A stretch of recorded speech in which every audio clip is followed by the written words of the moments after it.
Wow, আমার শোনা আবার করো, আবার না করো, ভালো হয়েছে, আবার। ও ওয়াও, গান করো, গান করো। পিতা তুমি পরম আত্মা, যিশু তুমি প্রেমদাতা, পাপের বোঝা নিয়ে গুরু পড়ল কাঁটার মুকুট, দুঃখ নিয়ে গেল গুরু, দিয়ে গেল সুখ, সুখের বাটি ফেলে গুরু নিল দুঃখের বাটি, গুরুর কষ্ট আমরা যেন হৃদয়েতে রাখি, পিতা তুমি পরম আত্মা, যিশু তুমি প্রেমদাতা। দেখো ও কিন্তু বারবার করেই যাচ্ছে, একা একা বাজিয়ে যাচ্ছে। শোনা হয়েছে, আমার খুব ভালো হয়েছে মা। বন্ধুদেরকে একটু দেখিয়ে দাও তো সবাইকে এটা কি জিনিস। হ্যাঁ, একটু দেখিয়ে দাও ভালো করে।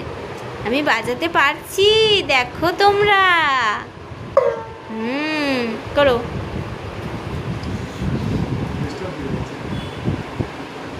মন ভালো আছে তো তোমার? মন ভালো আছে তো? বলো হ্যাঁ। আর পাপা বলো তো, পাপা কিনে দিয়েছে, পাপাকে একটা হাম দাও মা। পাপা তোমায় কিনে দিয়েছে, একটা হাম দাও পাপাকে। আরে পাপাকে হাম দাও। হ্যাঁ দাও, দাও, তুমি একটু মুখটা বাড়াও। পাপাকে হাম দাও, হাম দাও পাপাকে, একটা হাম দাও। হ্যাঁ করো।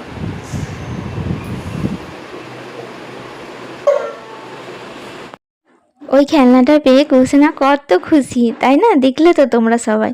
তো ঘুরতে গেছি, শুধু যে ঘুরবো তা কিন্তু নয়, ঈশ্বরের আশীর্বাদ তো নিতেই হবে আমাকে, প্রার্থনা তো করতেই হবে।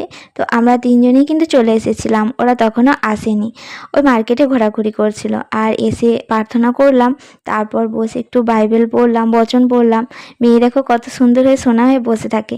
আর তারপর সবাই আসলো, আসার পর আমরা ওদের রুমে আসলাম। এটা একটা রুম, আর এখনও 3টা রুম আছে, তো সব রুমে আমরা আর যাইনি। তো এটা শেয়ার করলাম। এখানে দেখেছো কতজন আমরা এসেছি। মেয়ে তো এদিক ওদিক মানে সবার সাথে ঘোরাঘুরি করলো একটু। দিদা আছে, মামা আছে, দাদু আছে, তো খুব আনন্দ হয়েছে, আর খুব আনন্দ। তারপর ওরা আবার একটু ঘুরতে গেল, যেহেতু সন্ধ্যার পর আর ঘুরতে এসেছে মানে কি সবাই রুমে বসে থাকবে, তা তো নয়। তো আমি আর আমার মেয়ে, আর হ্যাঁ একটা ভাই আর একটা বোন ছিল, তো ওরা ঘুমিয়ে পড়েছিল। আর দেখেছে মেয়ের সাথে আমি কথা বলছিলাম, মেয়ে টিভি দেখছিল। তো ওরা তো ঘুরে আসলো, ঘুরে আসার পর সবাই মিলে আবার খেতে গেলাম, কারণ রাতের খাবার খেতে হবে। তো ওই হোটেলের মধ্যেই খেয়ে নিলাম, আর দূরে কোথাও গেলাম না, বাচ্চারাও ছিল, তো তো যেতে ভালো লাগছিল না। তো যাই হোক, যা সবজি ভাত ছিল সবাই মিলে খেয়ে নিলাম। ওই দেখো সবাই লাইন দিয়ে আমরা খাচ্ছি। আর কৌশনা দেখো কত খুশি, হাসি খুশি মেয়েটা, হঠাৎ যে কখন কি হয়ে যায় সেটা আমরা কেউ বুঝতে পারি না। হ্যাঁ, আমি মা হয়েও বুঝতে পারি না। তো দেখো রাতে যখন শুতে আসলাম, দেখো মেয়ে তখনও খেলনাটা নিয়ে খেলছিল, ওর খুব ভালো লেগেছে ওটা, বেশ বাজাতেও পারছে। কিন্তু এটা যে মানে লক্ষ্য করে বাজাচ্ছে, তারটা যে টান দিচ্ছে আঙুলে করে, এটাও কিন্তু অনেক ইমপ্রুভ। তো খেলনাটা নিয়ে যে অনেকক্ষণ ধরে খেলছে, এটাও কিন্তু ইমপ্রুভ, কারণ ওরা সাধারণত চঞ্চল থাকে তো ওদের মন। তো আমার কুশোনা তো আস্তে আস্তে অনেক ইমপ্রুভ হচ্ছে, সবই ঈশ্বরের আশীর্বাদে। প্রার্থনা না করলে কিন্তু কোনো কিছুই পাবো না। সব সময় অবিরত সেই ঈশ্বরের কাছে গুরু যিশুর নামে আমি প্রার্থনা করি, যাচ্ছা করি যে এই সন্তানকে তুমি সব শেখাও প্রভু, সব শেখাও। তো ঈশ্বরের আশীর্বাদে তো সব পারবে, কৌশনা সব পারবে। হ্যাঁ, সেই ইচ্ছা সেই আশা নিয়েই আর ঈশ্বরের উপর ভরসা নিয়েই আগে চলেছি। তো দেখো তারপর শুরু হলো সকালে মেয়ের কান্না। একটু হ্যাঁ খিঁচুনি মানে যে ঝটকা হয় একবার এসেছিলো, মানে হয়েছিল আর কি। তো তারপর ঘুমিয়ে পড়েছিল, কিন্তু তারপর শুরু হলো কান্না, কষ্ট হচ্ছিল। তো ব্যাকুল হলে তো হবে না, ওই বচনে বলেছেন উনি যে ব্যাকুল হইও না, আমি তোমার ঈশ্বর। তো প্রার্থনা করলাম, যেহেতু বাবা মা আমরা দুজনেই আছি, সামনে আছি, তো প্রার্থনা করলাম। আর প্রার্থনা করার পর একটু জল, মানে দুটো নামে ধন্যবাদ দিয়ে, পরমেশ্বর পিতা ধন্যবাদ, গুরু যিশু ধন্যবাদ। তো এই জলকে তো আমি যেভাবে প্রার্থনা করি, করার পর জলটা খাইয়ে দিলাম। আর একটু পরেই দেখতে পাবে মেয়ে মানে কীরকম আছে আর কি। তো তারপর ওর বাবা একটু বাইরে ওকে নিয়ে গেল, মানে অন্য রুমে যারা আছে আর কি, মায়েরা আছে, ওখানে নিয়ে গেল। আর আমি সব কিছু গুছিয়ে নিলাম, মানে প্যাক করে নিলাম, কারণ সকাল হয়ে গেছে, আমরা এবার বেরোবো। এখন যে বেরোবো, এরপর কিন্তু আর হোটেলে আসবো না, এবারে পুরো বাড়ি আসতে হবে। তো গুছিয়ে নিলাম তাড়াতাড়ি করে। গোছানোর পর মেয়ে তো ঘুরে আসলো, কিছুক্ষণের মধ্যেই চলে এসেছিলো, বেশি দেরি হয়নি। তো এই আর কি, এইভাবেই চলেছে, মানে যখন তখন ওই ঝটকাটা চলে আসে। আর তখন কিছু করতে পারি না, ওই শুধু ধন্যবাদ, দুটো নামে ধন্যবাদ দিই, আর প্রভু গুরু যিশুর নামে ঈশ্বরের কাছে চাইতে থাকি।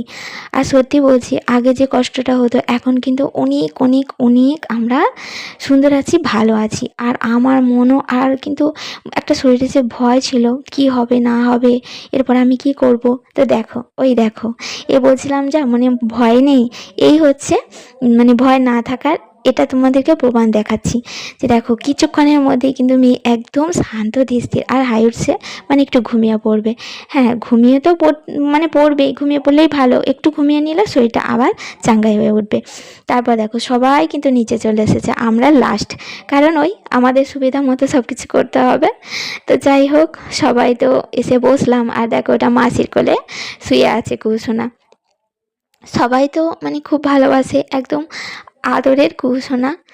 তো চলো, এই সবাই একসাথে বসলাম, তারপর গাড়ি রেডি হলো, গাড়িতে উঠলাম, ওঠার পর মেয়েকে কিছু খাইয়ে দিলাম। আর ওই সময় ও বিস্কিট কিংবা অন্য কিছু খেতে চায় না, একটু ঘরের মুড়ি, মানে জল ভিজিয়ে ঝুড়ি ভাজা কিংবা অন্য কিছু একটু হালকা, মানে না ঝাল আর কি, তো একটু দিয়ে দিয়েছিলাম, ঝুড়ি ভাজা দিয়েছিলাম, দিয়ে একটু খাইয়ে দিলাম। আর সবাই দেখো, সবাই কত আনন্দ করেছে না, দুঃখ সুখ হাসি কান্না সব মিলিয়েই আমরা কিন্তু আগিয়ে চলেছি। আর হ্যাঁ, আজকে একটা কমেন্টের উত্তর দেব। এক ভাই কমেন্ট করেছিল যে কেন ঢুকতে পারবে না, কোথায় ঢুকতে পারবে না। তো তোমাদেরকে বলি যে আমি একদিন হয়তো কাকা জেঠুর কাছে একটা জিনিস চাইলাম, তারা দিল না।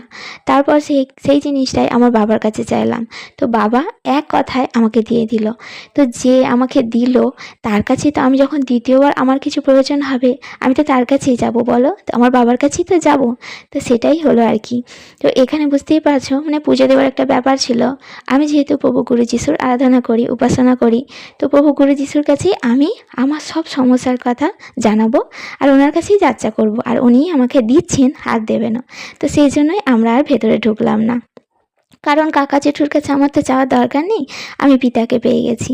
তো এই আর কি, কমেন্টের উত্তর শুনে ভালো লাগলে অবশ্যই লাইক কমেন্ট শেয়ার করে পাশে থেকো।